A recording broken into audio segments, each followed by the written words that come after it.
I'm going to break the news.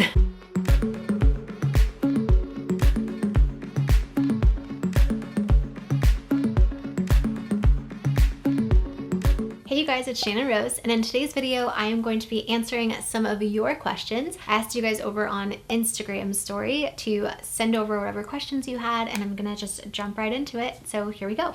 So the first question is from Diana, and she says, are you pregnant with 2 babies? By the way, I love you and so excited for you. Thank you so much, Diana. So we are actually only pregnant with 1 baby. We did transfer 2, but only 1 made it. So we're very grateful for the 1 baby that is inside me right now. The next question is from Brianna, and she says, are you still dealing with stalkers? Yes. And I actually just did a stalker update over on Patreon. Miss Elise says, how do you stay so positive in negative situations? Love you and your family. We love you back. Thank you. I am not always positive. I think that's like a misconception a lot of people have. They're like, you're so positive. Like, how are you so positive all the time? Like, I'm not positive all the time, but I do like to think I'm positive majority of the time. And it's because it's something that I have to practice every day. And sometimes I get in ruts where I'm not very positive about stuff. But when I notice that I'm not being positive, or like a negative thing happens, or I'm like complaining or whatever, I try to catch myself when I'm doing it and then try to turn whatever negative thing is going on into a positive. And it's all about training your mind to continually do that. It's not easy, and it's something you constantly have to work on, but the more you do it, the better you get at it. So hopefully that helps. I created like a whole 30-day workshop on Patreon. It's $13 for the 30 days, and it teaches you like basically how I stay positive, how I change my life around, like how I'm successful and stay successful and happy. And it's a really amazing thing if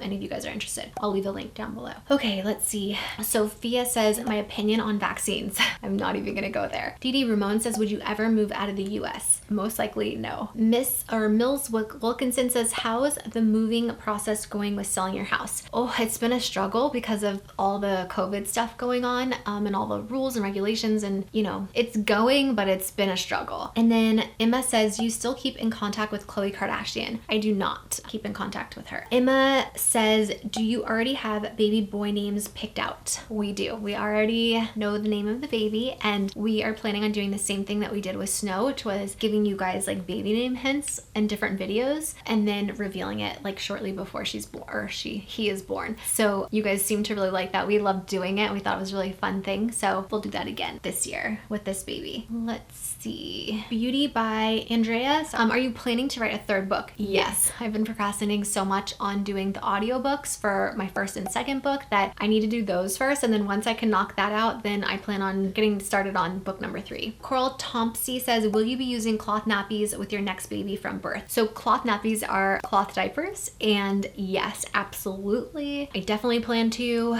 I want to try to get some newborn cloth diapers like used. So if any of you guys have any good places, I've looked on Poshmark, and I know like Facebook. I don't really use Facebook anymore, but I know like Facebook Marketplace, sometimes they have them. But if any of you guys have any newborn ones, I really like Grovia, the brand Grovia, and mainly like the cotton ones, the all-in-one cotton ones. If any of you guys have them and they're selling them, please let me know. I'm looking for Grovia all-in-ones, cotton, organic cotton, even better. So let me know in the comments. Let's see. candyb says, will you tell Snow how she was conceived and the meaning behind her name? Absolutely. We already have books for her that like tell her how she was born, and we read those to her, and I think it'll be really cool to be able to show her all the videos we filmed, you know, and the process that we went through in order to create her. She'll get to see like the day she was born. How cool is that, you know? Let's see. So Jennifer N. Crawford says, other than Snow, what's your favorite girl name? I know you're having a boy. Okay, so I'm going to break the news to you guys for the first time, and I've kept this name a secret for so long because I am obsessed and in love with this name. And if we were to have another girl, I would name her this, but because we only have boy embryos left, that will probably never have a chance to do that unless Travis lets me have 4 kids and I'm able to afford doing IVF a bunch more times and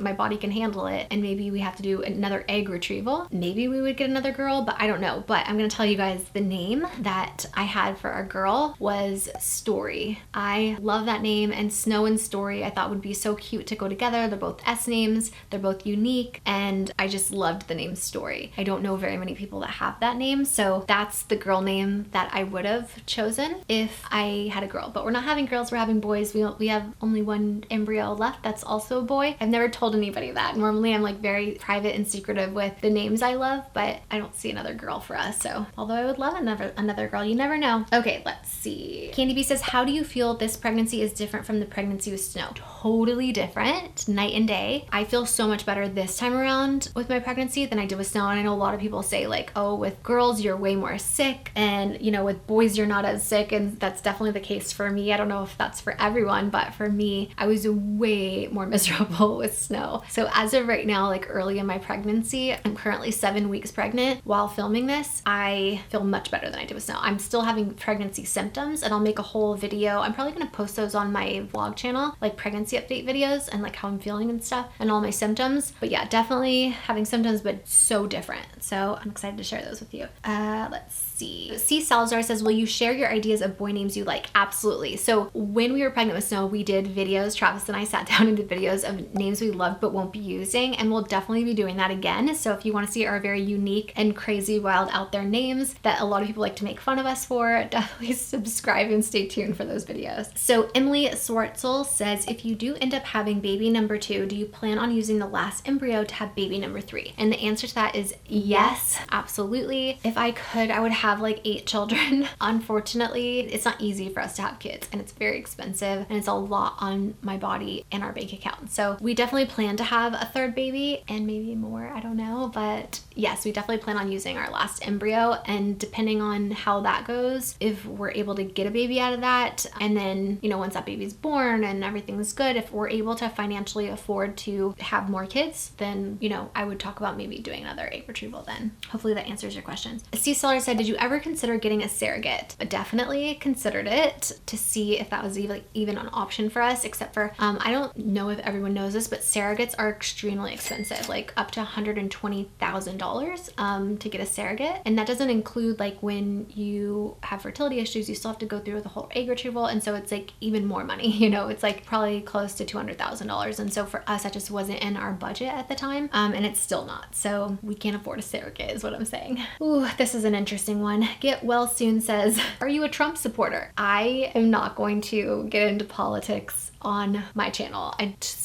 don't want to talk about politics. I don't want to talk about vaccines. I talk to you guys and I share so much with you. There are certain things I just don't feel comfortable sharing, and politics is just definitely one of those things. Let's see. Barnandpedal says, no question, but I love following your journey right now. Sending you love. Oh, that's so nice. Thank you so much. Jesper1 says, how is house buying going? So we are in the process of selling our house now, and we are also in the process, or we are also house hunting, I should say. We fell in love with the house and we put an offer on it and went into escrow, and then we ended up not getting the house. I never really talked about it or got into it, but basically the house had structural damage and we were not willing to pay a ridiculous amount of money to fix the structure, so we just didn't get it. We were really sad about it, but yeah, so we're still looking. Just haven't found the right place yet. Anna Frank 10 says, how many kids do you want? I want all the kids. I want them all. If I could adopt, I would, oh gosh, I would have to go like move to North Carolina or Kentucky so I can buy like a huge mansion and actually afford it. I can't afford a mansion in California, but maybe in Kentucky I could. And then I would literally like just adopt as many kids as I could,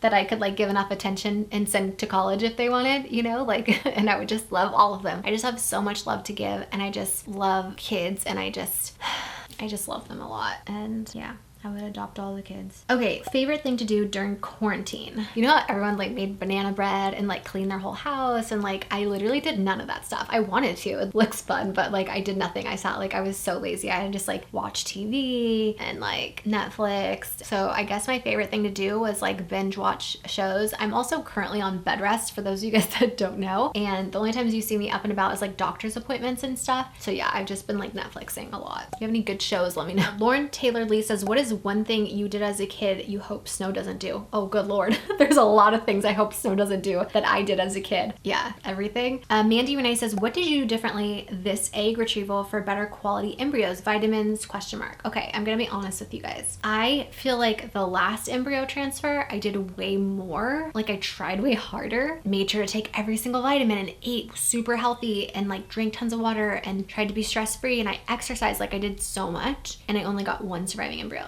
This time around, I didn't do that. And I think because I wasn't so stressed about eating perfectly and taking every vitamin, I think stress plays such a huge factor, and it's so hard to control stress. I actually feel like sometimes it's impossible. No matter how much like meditation you do, like it's hard to control your stress. And a lot of times we don't even know we're stressed, or we don't like feel like we're stressed over stuff when we are. And so I think just like not stressing about so many things that I would have originally like helped. And I also think another thing was I had a different embryologist, you know, it was a different fertility clinic since I moved. So it could be, you know, maybe I had a better embryologist at this clinic. I just don't know. And I feel like my best advice would just be to like be healthy, but don't stress about it, because that stress could also affect, and it could like totally counteract all the vitamins you're taking, you know? So yeah, I think stress is such a huge factor. Okay, yeah, let's see. Corby1990 says, would you ever do another egg retrieval? So I kind of touched on that. I would if I could, and who knows what the future holds, but it's definitely a possibility. Laura Lynn says, how do you feel about only one embryo sticking? So this is the thing. When I went into transferring 2 embryos, we thought a lot about this, because obviously you have a risk of having twins. And I didn't go into this as like, I want to have twins, because that scares me, like really scares me. I went into it as like, okay, I'm going to put in because it ups my chances of actually getting pregnant with one. And if for some reason they both take an implant, then that's just meant to be. And you know, God won't give me more than I can handle. And I'm blessed with 2 babies instead of 1. So I kind of had to have like this mindset of like, it's okay if it doesn't work, because I know like at all, because I put 2 in. So I did my best, you know, I did everything I could. If 1 takes, like, I'm so grateful for the baby that took. Am I sad for the other one that didn't make it? Of course, like I'm sad, because like that was my baby who could have, you know, I don't want to talk about it because it'll make me emotional, but like I'm sad, but I'm also very grateful that I was able to get pregnant. This whole journey is so hard, and some people aren't even able to afford to do it at all. And so I just have to remember to just be grateful constantly. So I'm just, like I said, sad for the one that didn't make it, but very grateful for the one that did. So hopefully that answers your question. Okay, Lillian Price says, what's the most annoying question you get asked about IVF? So I don't think it's more of like an annoying question that we get asked about IVF. It's more like, why don't you adopt, is probably the most annoying thing that we get. And I think the people that ask that are just really ignorant and don't understand, for one, how insensitive that is to say to somebody that's going through infertility, and 2, that not everybody can adopt, which is my situation. And so again, it's just very ignorant and insensitive, and adopting is not for everyone. You know, it's better for people that shouldn't adopt to not adopt. Do you know what I mean? That's the most annoying question I probably get. And then Mela Askin says, is it confirmed that you only have 1 embryo that's stuck? So yeah, I mean, we have done 2 ultrasounds now, and there's only 1 gestational sac, so pretty sure it's just 1.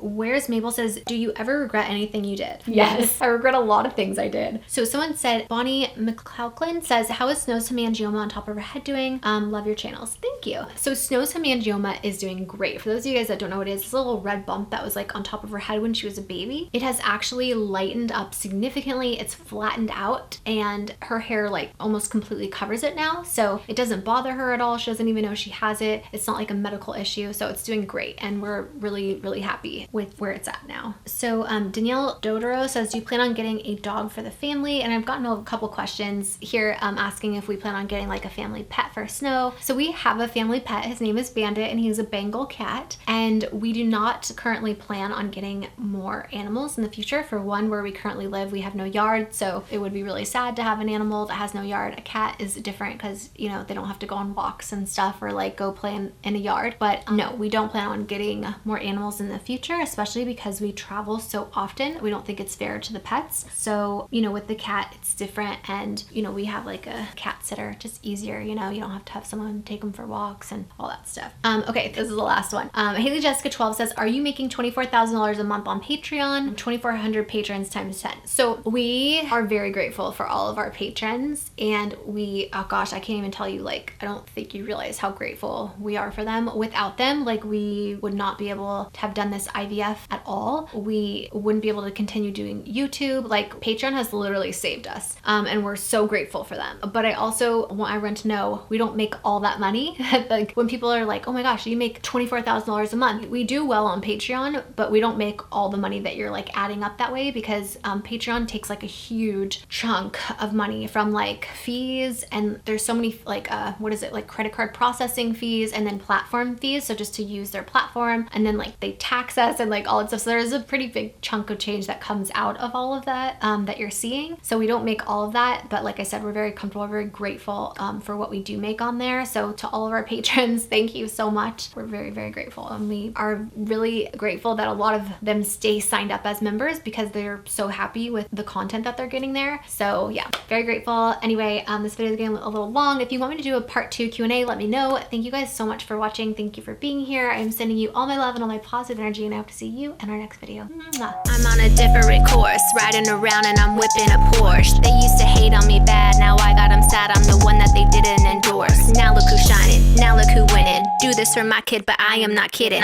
I hit the bottom, now I got it popping. Just take a good look at the way that I'm living. Working the grind, gaining respect. Every day I be getting a check.